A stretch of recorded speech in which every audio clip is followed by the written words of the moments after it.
Get started. So, Yeah, if they're late, they lose. Hi, Tom. It's us again. Aluminum and steel wrecks in Minnesota's lakes, and then, or blah blah blah. You saw that before. Same deal. and we still haven't killed each other either. No, we're still alive, supposedly. And then here's all of our people again. There's Kelly, who was with us the other day. Same thing. You've seen this before. We mow the lawn. That's how we do our sonar surveys. In this talk, Lake Johanna has one of the coolest metal wrecks we've ever seen, and it's just fascinating. It's also the first official underwater site in Ramsey County. That's right, is in Lake Johanna. We've got another one now already, but it's a wooden wreck. Then Lake Minnetonka, of course, has more wrecks than anywhere, 86 and counting. So, okay. Medicine Lake has got one of the most interesting metal wrecks in the state. Yeah. Old one. Pulaski has 9 wrecks in it total, believe it or not, that little thing. And that's got some nice metal ones. This is the first metal wreck we ever found, wasn't it? Or had we found some in Lake? No, it's one of the older ones. Yeah, as far as work. I don't think we had found any in Lake Minnetonka yet. Mm-hmm. Anyway, it's got a few of them in White Bear. Prior Lake's got a couple of older ones, nice older ones. Christmas Lake has one it's got 13 wrecks that we found just this year that we located. 12 of them were wood. One is steel. Also has some of the clearest water we've ever seen in a Minnesota lake. I mean, 35 feet, 40 feet sometimes. Yeah. It's fantastic, even deep. And Lake Waconia, the worst visibility on the Pretty planet. near. And one wreck there. So we'll start off in Medicine Lake. God, this is a cool wreck. I mean, you see the Magnolia there, the blue boat. That's what she looked like, close to that anyway, when she was brand new. She looked like that, and that's the coolest thing, that kind of steel launch. Well, what we have sticking up in the middle is a propeller shaft, and it had some sort of inboard motor, probably around turn of the century. 1900, 1905. A patent was put forward in 1901 by the Michigan Steel Boat Company, not for exactly this style, but Michigan Steel Boat Company was building boats in the 1890s. So was Minneapolis Steel Boat Company. Up in Duluth, you've got Pearson's. And actually Pearson boats were sold down here. So it could have been built here, but I don't know if we had the talent then. I really don't know. They built different kinds of launches, but so probably Michigan Steel Boat Company, and a nameplate for Michigan Steel Boat Company was found. I didn't add it onto this picture because it had a different patent number than what this is. But it still may be from this boat. It was found in Medicine Lake, but not really that close to the wreck. The nameplate, found by a local historian. And it's got a Normand torpedo stern. That's what we have torpedo sterns like the Minnehaha, which goes like this. The Normand is like that, and then out. It's just the coolest thing. And this was a shocker that this was what it was. We expected a sailboat. It looks like it's got a centerboard. And then we get this. It's just fantastic. We're just thrilled. It's the neatest wreck. And then on to, wrong direction. Sorry about there she is, Lake Johanna. Lake Johanna came across we got another person.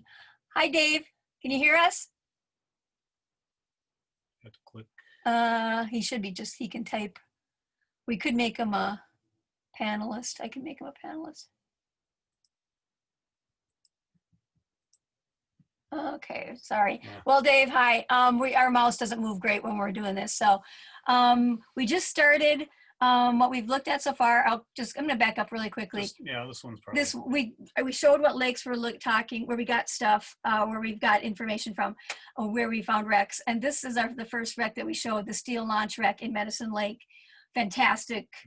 Fantastic. Oh, I got another person. Hi, Diane.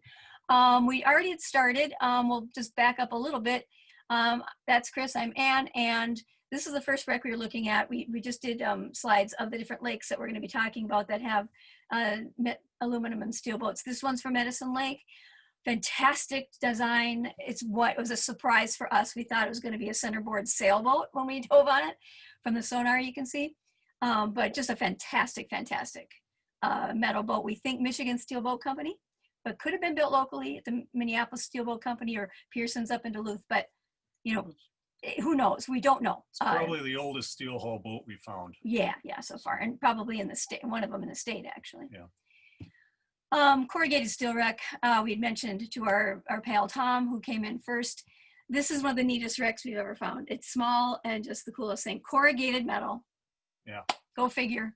You don't see that very often. Never. and apparently suffered a collision. You see on the port side there's a gap along the gunnel there Crunch. That happened during its lifetime, I think. Yeah. Probably is the reason why it's sitting on the bottom of Johanna. And there's the picture on the right of the screen. And that picture is from Australia. Those people are paddling one in Australia. Found pictures of corrugated boats being used right now in places in Africa. But we've never seen one in Minnesota, not even a picture of one. And it's on the bottom of and it's now an archaeological site in Lake Johanna. So pretty neat. Then we've got steel outboard wreck in Prior Lake. Yeah, Prior Lake, the steel boat hulls that we found are pretty beat up and rusty. And the visibility is not great most of the time. So we got particles in the water. You might not be able to really understand what these pictures are. That little piece of wood at the end, that is a motor board. So we do have this would be an outboard. We do have knees in the middle picture there. So it's just like a wooden boat built with knees, except it's made out of center, that's a metal knee that's almost in the middle of the wreck there. That's shown in the diagram. And it does have a bow casting like we see on aluminum boats a lot, and wooden boats. We have one wooden boat with a bow casting in Christmas Lake. So bad picture, but neat drawing. That's exactly what it looks like underwater. Oh, and this is a little guy. This is almost home built. Yeah, and feeling around on this thing was so odd. It's got metal sides, but also has some wooden frames to it as well. It's composite. Yeah. Which is odd. I mean, not odd, because they built wooden boats first, so they were maybe put into technologies together to build themselves a boat that they could understand. A little bit of overlap. Yeah, and this is a little guy, just not even 11 feet, 10 feet. It's small. Yeah. So, and it's what you can see in the top sonar picture. Found it in the weeds. Those are weeds over the top, but luckily our new sonar that we got a few years ago can see through the weeds pretty good. But then when the water gets deeper, the weeds recede, and there you see the wreck with no, in short weeds, which in deeper water at one point. So that's good. Okay. That's another Prior Lake steel hull wreck. Kind of your average 1920s era steel boat. Port side on this one's the gunnel is very badly battered and missing, rusted away basically. The bottom picture in the middle, you can see a seam where two steel plates are put together. It's great to see. It's not really a frame so much, but a seam putting the two together, two skins almost. Kind of like a flange. Yeah, a flange. And so you see with the sonar, you can't tell. You can sometimes tell if something's metal, fiberglass, or wood, depending on the intensity of the color of the object that we're sonaring. This one I thought was going to be wood. I was surprised. The red paint is pretty cool. We very rarely get paint surviving on these sorts of wrecks. It's mostly just, scummy. So a nice little boat, and with some wood components too. Is this our first? Yeah, it's the first steel wreck. Probably the first steel wreck we found in a lake, in White Bear Lake. Yeah. A rather early steel hull boat. Those you see on the lower left picture there, that channel frame. That's a pretty old. That's an indication of a rather old style of construction. Yeah, and we found that out of the wrecks. Yeah, it's a moniker of old steel boat building. We looked at that. We didn't really know much about steel boats wrecks before we found this one, and we looked up. Mullins was building steel boats in the 1890s, and actually was selling 50 to 60,000 a year around the country. So people were using steel, small personal watercraft made out of steel in the 1890s already. So. And this one has a lot of characteristics of some of the older ones. Maybe home built though. We don't know. We don't know one way or the other there from just. There's one we're going to come across later that is listed as home built, but it shares a lot of the same construction characteristics as this. And it's a later one. This is a nice wreck too. Yeah. Yeah. The blunt bow. That bluff. Yeah. That's really, you see the sonar picture, it looks a little pointier than it really is because it does have a towing ring at the front. It's very narrow. Yeah, and we lucked out with the visibility this day. This is in Carson's Bay in Lake Minnetonka, which can just be a nightmare. But wonderful attributes, all steel attributes, a little bit of wood here and there. but it's got oarlocks, but it is a rowboat. We don't think this had an outboard. It certainly doesn't have a motorboard with it. So, No. but nice little wreck. Back to White Bear Lake. Number 2. The second steel hull. And this one's much younger than the other one. Look at the joins, the corners at the stern. That's the starboard and port quarters. It takes someone with more talent to make this, and so with more skill than the other one, and it shows. And it's why it's on the bottom of the lake, who knows? Someone just didn't want it anymore. But it has channels too, but that square off. And they bent angle iron to make that cap rail. It's not really a cap rail in true sense, but it is bent. It's angled iron. That's a difficult thing to do. It's not easy, so you have to have some skill to do that. Interestingly enough, it doesn't show in the picture, but we did find a flag lying in the middle of the boat. Somebody's little American little flag pennant type flag from recent. But it happened to make itself fell into the boat. I mean, that's got to be weird. Yeah. Oh, this is beautiful. We just found this one in Christmas Lake, or discovered her. It's the only steel hull in Christmas Lake. Yeah, the rest are all wood. There's 13 wrecks in Christmas Lake, just identified this year by our project, and funded by Natalie Rosen, our good pal. Thank you very much, Natalie. And this is in such great shape. And look at the visibility is amazing. I mean, you can't be happy. You can't get better than this. It's sort of built like the last one. You see the wide bench in the back? It's similar to the last formed in. We've got a couple like that. The one in Pulaski's like that too. They got that. You'll see. You're going to start seeing these things look the same, look like each other. This one does have a registration number on it from the state of Minnesota, but we can't read it. I'm going to do some manipulation with the photos. We might not be able to get it. We might have to go back to that next year because it's really difficult to see that number. Larson Watercraft. This year too. We just discovered this year. A couple weeks back, we dove on it for the first time, and it's in a place that has very bad visibility. It's easily stirred up. The bow on this is almost gone from the gunnel on down, almost. So these are all stern. These are all starboard quarter. After midships, it starts improving. But yeah, it's like it's been hit in a collision almost. It was very beat up in the front. And trying to figure out what the words were. It's L is for Larson, Watercraft. The middle word, because it's partially gone, I don't know what that is. And then it's Little Falls, Minnesota. But Larson Watercraft was a division of Larson Boat Works. Larson Boat Works, of course, built wooden boats until they started building fiberglass boats. This subsidiary it was funded, but separated off a little bit. They built a building for it. And basically Larson Watercraft built aluminum boats up into the 1960s. Very rare to find one though. They're not very common at all. I'd never heard of it until I did the research for Larson Boat Works. So we know that is a big L for Larson Watercraft. We'll figure out that middle word. It must be the model or something of the boat. We're just not sure yet. This is probably the most beat up boat we ever found. It's even worse than Cook's Bay. The drawing doesn't really do it justice. Oh, it's mangled. It looks like a crumpled piece of tinfoil and thrown away. Yeah. But it is a boat, and it's old. It's an older boat. Speculating it might be a victim of the 1965 tornado that tore through the area. Could be. Or someone was really mad, or they backed over it with their car. But it's in one piece. I mean, if you unfolded it, you'd have a boat. Of course, zebra mussels are hiding a lot of stuff. If you go by and pick them all off, it does help. But it's a little guy too. This is only about 9 feet long. It's a very small boat. Alumacraft, yay, Minneapolis. Yeah. This is first Alumacraft we ever located. The Model R was built between 1949 and 1959. And the records it does have a registration number on it. You can see it there down at the bottom.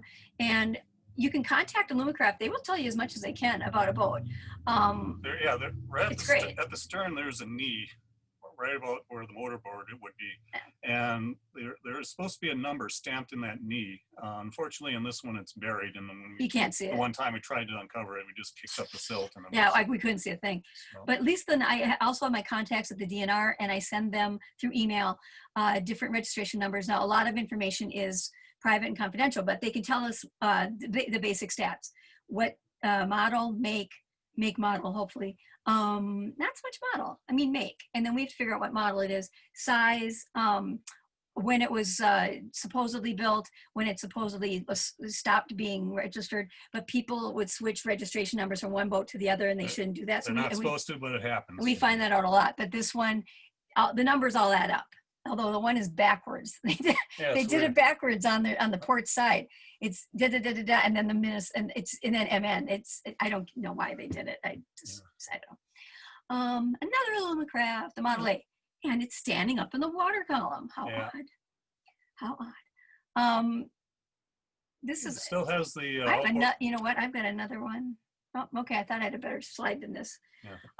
Yeah. It still has its outboard motor attached. Yes, I basically must have gotten swamped at some point and just the big motor fell to the bottom. Bow is kind of up in the water column a bit. Basically Model A Alumacraft. And you see that, and I might have another slide of this in a different spot, so my apologies, because I changed some stuff around. You see it standing straight up like this in the water column, a little bit tilted, but when you go, we went over the top of this, so that is a down image on the sonar. When you look at the side image, it's poking out from both directions a lot of times, depending on how deep the water is. And we didn't see this for a few years. It was doing some sonar review and I went, wait, what's that?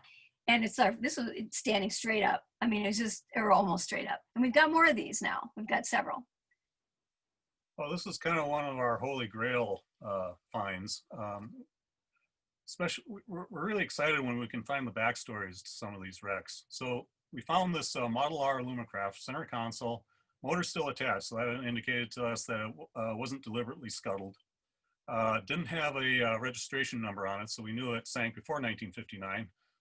Model R Alumacrafts are built between 49 and 59, so we kind of had an area to look at when we were doing historical research. So looking through some local newspapers, we found an account in an Excelsior newspaper in June of 1952 of two guys. Was it one 21 years old?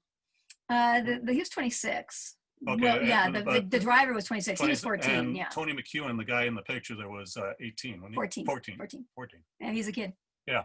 Had an account where they were traveling across Excelsior Bay, got swamped by a quartering wave.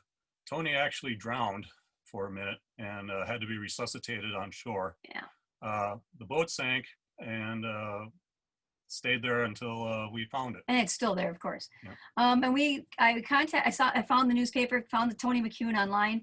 He couldn't find an email, so I mailed him pictures of the wreck and the story and said, "Is this you?" And he mailed me back, or called me, and then sent me a picture of himself. That's him in his 70s. He's 84 or 5 if he's still alive now. But he said, "Yep, that was me." He told us exactly what happened, but we noticed look at the steering wheel.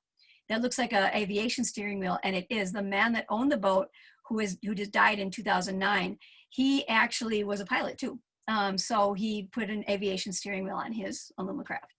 So we got the backstory to that one, and it's in our reports too. It's just fantastic to actually have talked to Tony. It was really, he was just thrilled that we found the boat, that we found his wreck. And getting the backstories is great for us. And he's amazed that it's an archaeological site now. So, yeah.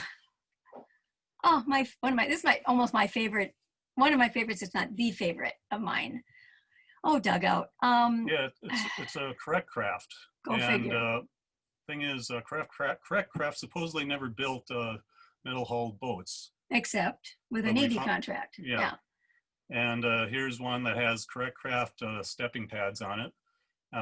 Basic hull design is a correct craft, but it's aluminum. Yeah, and it's an aqua skier design. We actually talked to the correct craft fan club, including some men that built the correct craft boats in Florida.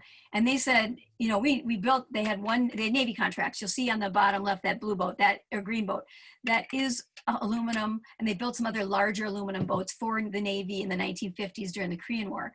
And so they did have aluminum. So supposition is that they had some aluminum and a one-off, some guy named Doug wanted an aluminum boat, but an aqua skier. And we do have an aqua skier, wooden aqua skier on the bottom of Lake Minnetonka too. So we've seen what they look like. And it's the same boat, virtually. It really is. And it does have a wooden deck, of course. Wooden gunnels, wooden innards, all the paneling. Its doghouse is wood. But this is, people, the correct craft guys oh, look at those seams. That's wood, that's caulking. No, it's faux. It's made to look like we've got wood seams. Yeah. And it's not really faux lapstrake. It's just faux. It's not quite lapstrake. But this is a fantastic.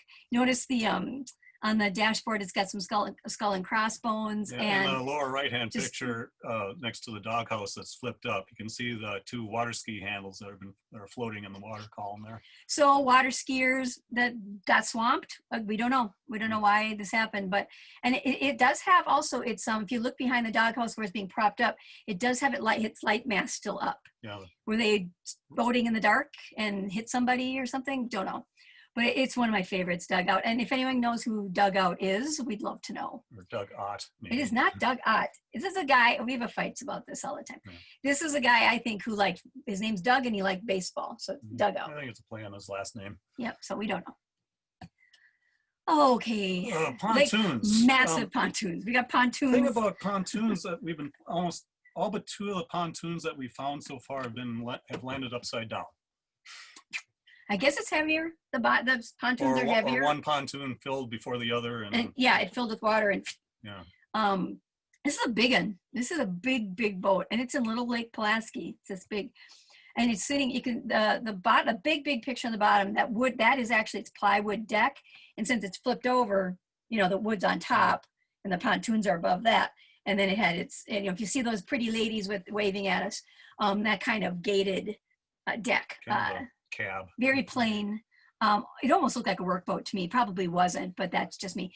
Don't know the year. You can see in this one picture that it did have a Minnesota validation sticker shaped in the state of shaped as Minnesota. That's the only sticker we could find, I think, that survived, but couldn't read it. They became square in the late 80s, so at least you can say it's before that. Other than that, but it's a neat big old wreck. It's huge, and 20 feet away there's another wreck nearby. And this is it. Yeah. This is literally, they're 20 feet apart, and they sank at different times, I'm sure. Yeah. Yeah. This is another one that looks like it might be a very early generation steel hull boat. But it's really not so much. They say constructed 1956. That's what the records say. Yeah, we were able to pull the number off of it and have the DNR look up in their records. And not necessarily the truth, but that's what they were told. That's what the state was told. They said it was home built too, I believe. Yeah, and it's got channels though. It's lightly built, but it's got the channels. It's got a nice motorboard. The transom's nice and sturdy. No dips in the transom, which is because for steel sometimes you wouldn't get that. So. The lower center picture there shows the stern bench, and it's very wide like some of the other ones. Yep, we've seen that before in Christmas Lake and White Bear. Yep, but just a neat bits of it rusty because the steel, it's not stainless steel, so, and there's bits of wood here and there, but it's just a neat little wreck. 20 feet from the other, it's as one dive, 50 feet deep, one dive. This was a bit of a surprise. 35 feet long. We only found it last year in Lake Minnetonka. We did our initial survey. We did it in the middle of the summer, and years ago, a decade ago. Yeah, about a decade ago. Then last year we thought if we got out on the lake early enough before, shortly after ice out, we could probably get better scans of the shoreline area because the weeds wouldn't have grown in by then. And sure enough, we came across a 35-foot wreck that was covered in weeds when we first sonared her. I found her in the sonar footage from 2011.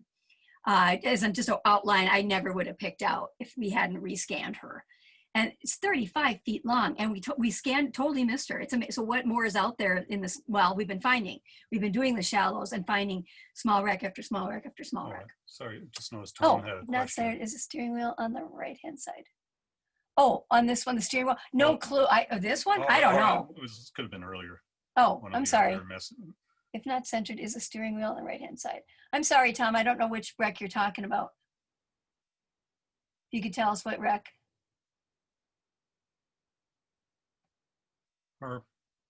Because did we talk about the steering wheel? Oh, okay. Doesn't matter. It just seems that way. Oh, okay. Okay. All right. Well, it says an Alumacraft. They can be centered. It depends where you wanted to put it. There were options you could do. Depends what boat and what maker.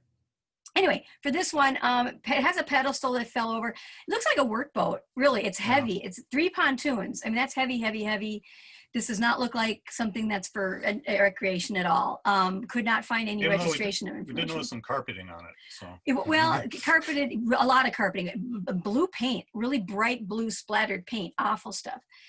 So with no registration information, we couldn't find any on the pontoons themselves. It might have been on whatever structural frame they had on there as on the deck, but there's not, that doesn't survive. It hasn't survived. So it's a mystery, and it's very odd to have something like that. Another one, square stern in White Bear Lake. Yeah, White Bear is good for, it's like almost a night dive in White Bear Lake, but it's also very silty and easily stir up. So a lot of the pictures are going to be really close-ups, and you can't get the whole thing. Usually a couple seconds after the picture was taken, the silt cloud overtook the camera. So. It just depends, but this is our first metal canoe that we've, or no, second metal canoe that we found, but a square stern. This is our only square. Wait, the Sea King is, no, it's not.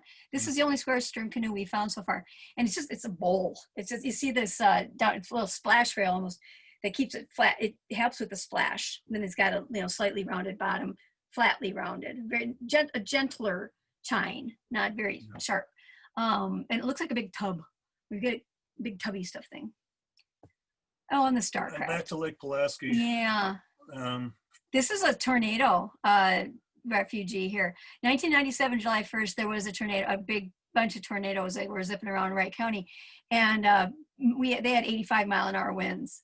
And this thing's its last registration was ended in 1997. I think this sank during, not even necessarily people in it. It might have pulled off a dock or something like that. But it has a trolling motor on one end, and that trolling motor is holding it in the up air. Otherwise, it would have capsized and gone down, which is great because we can see what the innards look like. And there's also a bait bucket that's floating in the water column. Like this. You can punch it if you want. You can see on that right-hand picture, you can see the line that goes to it. We didn't include it in the picture there. And what's great on this one, the boat was built in 1975, but it's got a 1950s motor. That's a 1958-59 motor. It's gorgeous. And that's the worst thing to find. The Starcraft's a Starcraft, but to lose that Johnson motor, it's just Johnson, right? It's not work. Just bummer, man. Really too bad. But it's nice with this, we can see both sides. When it's up like that, we can see what's going on the inside and outside. And the registration stuff checked out. So Starcraft 1997. And the Terra Marina. This is weird. Very weird. Yeah. Well known to divers too in Lake Minnetonka. Yeah. But we figured out what it is. It's an amphibious houseboat, which is a houseboat, which is basically a boat a boat that has wheels attached to it. So you don't need a trailer. You just attach the towing tongue to the front of the boat and pull it off. You can see it in the literature right here. And we got an email someone saw this on one of our reports and emailed us. Her name is Barb. That's not her real name, I don't think. Anyway, big questions about, she said that her neighbor owned this boat and that a runabout ran into it on July 3rd, 1976 on their way to Lord Fletcher's. The date adds up. It didn't make the newspapers though. We've got newspapers from that time. Probably the bicentennial had something to do with it. Yeah, too busy. But if that's really when she did sink in 1976, according to the paperwork, it looks like. We're still looking for the other boat because she said supposedly the other one did sink, but it could have been raised, but haven't found it yet. Got rammed the boat. It's a mess. Yeah, it's a mess in the bow. There's a couch. And I think somebody put a fake steering wheel on it just to have something to look at. Yeah, there's a hibachi on the roof too. It's moved now, hasn't it? Yeah, there's some divers that still go on this. What's interesting too is it's got a 1959 Evinrude Lark motor or outboard motor, and that's the Golden Jubilee year, 1959. It's got a really cool emblem on it that's got all golden, shiny, fun stuff. Weird about those engines from that era is that they look like they have like 115 horsepower power heads on them. This one's only 40. 35. 35? Yeah, 35. Yeah, from 1959 to 1960, they went from actually 58 to 59, really cool rounded power heads to monsters, humongous things. And they're ugly. And then they went back in the 60s to smaller ones, and now they're smooth lines, of course. But anyway, just a neat big old wreck. Anyway, and this is shallow. Lots of divers on this one. Crestliner Admiral, shallow water. We missed her the first time around because of weeds. Weeds moved back. Look what we have. The documentation is right on this one. It's 1962-ish. Ambiguous registration date, sort of, but from all the paperwork we could figure out, she might have. It says she might have sank in 1995 or been around that long. We're not sure about that. Probably one that was just somebody just got tired of having it and scuttled it. It's a nice Crestliner. Our workboat's a Crestliner, so we have an affinity for these guys. Another Crestliner, Sportsman, and this is a topper. You drive it around in your old car there in your Woody. Another. Nice. This one did have some nice registration information, although someone peeled off the number. We've got the validation stickers, but not the number. So all we can say is before 1972, because it didn't appear in the records of what number we could make off of that. So anyway, it's too bad. Sea King aluminum canoe. Oh yeah. Yeah, this has a nice gouge in it. Look, right, someone took a hatchet or something to this canoe. And it's got an anchor stuck in it. Well, it's got a Danforth, a nice anchor. Big Danforth stuck in it, just sitting in the middle of what amounts to the sea lane. Yeah, it's very difficult. Yeah. Yeah. And a lot of boats going by. So it had an nice Danforth anchor. Someone would have. I don't think that was caught in the boat. It belonged to the boat. It's not a lost anchor, I don't think. I mean, the way it's sitting. I kind of wonder if it was stolen and then scuttled. It could have been, and someone just hacked the hatchet into the side to sink her. Another canoe, and this one. This one's kind of crushed amidships. In the lower right-hand picture, you can see the sides. In the center picture, the sides are kind of bulged out, like something fell on top. Yeah, it's crunched. So probably got crunched, and locals just didn't want to bother with going to the scrapyard. Swamped it, and sank it. And the registration information is sort of readable, but sort of not. So we know 1984, and that's about all we can say. We didn't get much more information about that. Oh, this is another Holy Grail moment. We found this wreck. It's a Lund. Got the registration number off of it. Noticed that the flotation seats were taken out and cinder blocks put in their stead.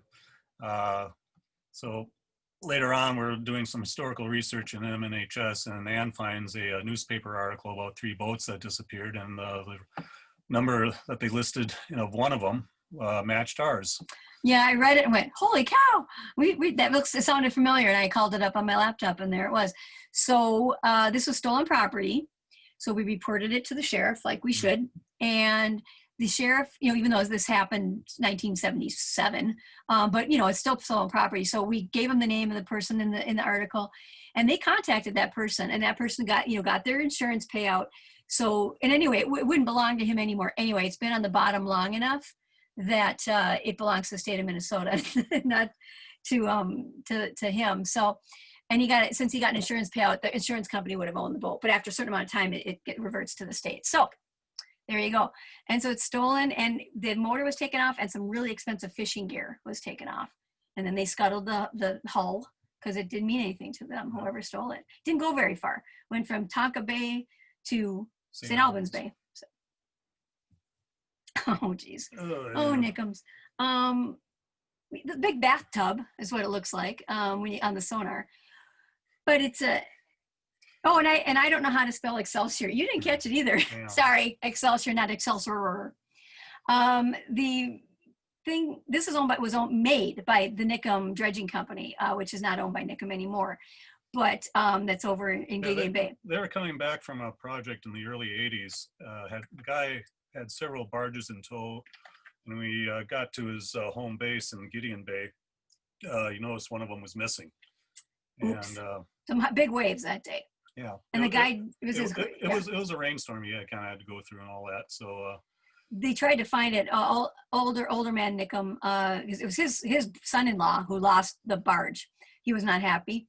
So they have others that are identical to this that they still used up until 5 years ago, even. So they looked for it with their really makeshift old sonar back in the 80s. Couldn't find it. So we found it, and actually Chris talked to Mr. Nickum on the phone for an extension. They wanted to go get it back out of the lake, but it doesn't belong to them anymore. They can't do that. So we didn't tell them where it was and stuff, but it's still there. So yeah. another half. Where's the other half? Don't Don't know. know. Maybe it's still out there. It's literally cut in half. So that's weird. Yeah. Maybe that's why it's on the bottom. Don't know. No. But full of zebra mussels. It's half a canoe. We can't really say any more than that. It's half a canoe. Oh, more pontoons. Yeah, more capsized pontoon wrecks. This is In Lake Pulaski. the second one in Lake Pulaski. Much shorter than the other one. Has looks like a couple of axe cuts in the pontoon there. And this one, you can't see the platform at all. It's the deck is completely buried. It's just the pontoons sticking out. So we don't know what it looked like. And there's no other identifying marks. It just looks like two pontoons. Another pontoon wreck. This is the other pontoon that landed upright. Yeah. Surprisingly. In Waconia. I don't think it had time to flip, maybe. It was too shallow. I don't know. But it's a monster. It still had some of its railings intact and some lines on it. And a 5-gallon bucket filled with cement with a chain around it. Which is an anchor. And an eye bolt sticking out the middle, sitting on the deck. So that's its anchor.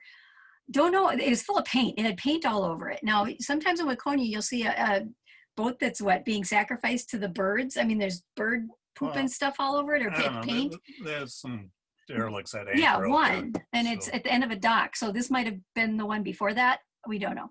But it's a big old pontoon boat with very interesting pontoons. And this is the first pontoon boat we ever found. And that was very poor visibility. Oh, it was awful. You couldn't even get any pictures of it. We didn't take any, yeah. It's just... in fact, Ann and I both dove down on it. She was supposed to hold the dumb end of the tape, and she didn't realize that I didn't leave right away. It was tangled up. The tape was tangled up. I was working for about 5 minutes. And he's sitting next to me. And I'm right next to her. She was not aware that I was next to her. And I was going to say, well, where the heck is he? I'm like that. And I had my flashlight. I went, oh, there. And he was literally right here. I didn't see him.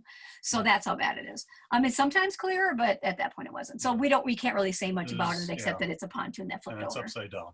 That's about it. Looks like solid rocket boosters from, is that it? Yeah. Geez. You guys, that was not, okay, that's the last one. If you have any questions, you can type them in. I would make you guys panelists. I can do that. This is us, that's our website. You can check us out there. But if I go right now, I can go attendees and then make you. Allow to talk? Yeah, I can do. Promote to panel. Sure, I can do that. I should have done this before. Okay, but for some reason, Dave, Darren, Diane, and Tom doesn't talk, I know that, but it's now saying we can't let you talk. Interesting fights, yeah. Oh, selected a survey. Good question. See, I'll promote you guys to panelists. That will. Man left. Oh, did they? Okay, that's fine. It's Tom, you're the only one here. So the way we do it is if a lake has, we start back in the 1800s thinking, okay, somewhere for, suburban lakes, there's different categories of lakes for us. And the suburban lake projects, which all of these are part of, except for Lake Minnetonka because it's its own thing. But suburban meaning get on a train and leave the Twin Cities and go far enough away that you're on a vacation, but you get there by train relatively quickly. Pulaski, we've Sonar, Lake Sylvia, Lake Elmo, Prior Lake. So first of all, we start with that. What's going to be going on there in the 1800s, early 1900s? And it's tourism a lot of times. Okay, how many resorts do you have on that lake? Because resorts all have small rowing boats, whether they're metal or whether they're wood. So we go, that's our next criteria. Was there resorts? How fast was it? Is it navigable? Is it 15 feet with a bunch of weeds? Then that would be not our first choice because you're not going to be able to find anything in 15, or your transducer can't go through that. So it's proximity to the United States for suburban lakes, proximity to the Twin Cities and train lines. Duluth, on the other hand, or say Bemidji, Brainerd, those bigger cities were their own economies, but they also had resorts. So smaller lakes, you look for places that had resorts or people that built permanent residences relatively quickly because everyone then had boats. So you're not going to go to a place that you're not going to find a ton of archaeological sites and wrecks on bottoms of lakes that don't have resorts and things like that, or that are closer to, So that's kind of the criteria for that. Yeah, Christmas Lake had a resort, and it also had a there was a diving location back in the 1950s and 60s. There's, what was it, Smith Dive? Not Smith. No, it was Travis diving. Travis diving out of Hopkins, and they intentionally sunk a couple of boats out there. And then they actually they were doing some dive training. There's a dive platform next to one of them. Those are our wooden boats, and in a couple of weeks we'll talk about those. But so that was used for dive training. Plus, but the Radisson had a hotel out there. And there was also, it was called a different name first and then became Radisson. Then that burned, and then they put another small kind of motel resort there. So they had boats going on really early. I mean, the boats, the 12 wooden boats we found out there, the 10 of them, of those 8 have wine glass sterns. I mean, we think it's a fleet. It's a fleet of boats. Lake Minnetonka had numerous fleets of boats over time. So anything else? Good. Yeah. Otherwise, we have nothing. We're pretty much done until the next time. Yeah, was it the weird objects found? Yeah, weird objects.